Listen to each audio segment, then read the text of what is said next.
तो आमे बाप झील दी जन वर्षा ओदा हो कुआड़े जाऊँ। तो hello everyone, welcome back to my mini blog. तो ये सका उठिकिना मु खाई छेना और रुटी। तापर देखो बाहर बहुत जोर वर्षा होती आम टमी आसिक कौड़ी शोची माने पूरा घर भितर। आउ तू तो घर भितर रह आम सब ना बाहर को पलैबे। तापर लंच टाइमिंग रे बाबा और मु दिजन जाक बाहर किना जाऊँ हॉस्पिटल, कारण मो देह टिके खराब अच्छी। आ देखो बाहर केमती गछ सब ना उपुड़ी पड़ जाइए पवन रे।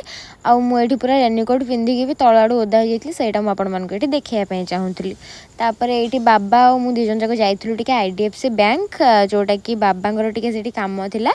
तापर ESI हॉस्पिटल जाइलु सत, किंतु आज हॉस्पिटल कम के जाने हाफ टाइम थिला बोलिका बंद थिला। तो से आम पुणी थे से फेरिकी आसुलु। आउ मोर एत बड़ को पुणी थे मैंने पेट काटा स्टार्ट हो गला, कारण मोर ए पेट काटुची बोली ही आम हॉस्पिटल जाऊँ। तो आसिकिना पहुँच जाइलु पट्टी हॉस्पिटल, बट से भी मेडिकल खोली नाला। खोलला बेलू 5टा पाखापाखि टाइम लगी था। तो से आम ये वेट करूँ। आ बाबा आणिकी मत ये जामु कोली पड़ा, तो जामु कोली धोईक आनिक दौले कि तू खा, जामु कोली खाइले पेट टिके भल रहिबो।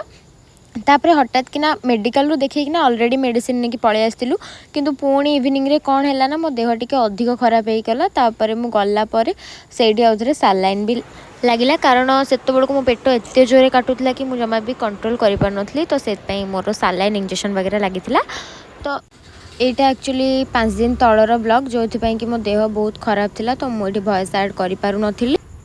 आ मोर एक्चुअली कौन होता ना किसी टाइम पेट बहुत जोर काटुला, टे स्टॉप हो जाऊला।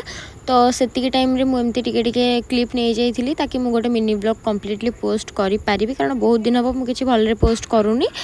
तो एतिकी थिला ब्लॉग। जदि ब्लॉग टी भल लगे चैनल को लाइक शेयर सब्सक्राइब करदेवे। बाय।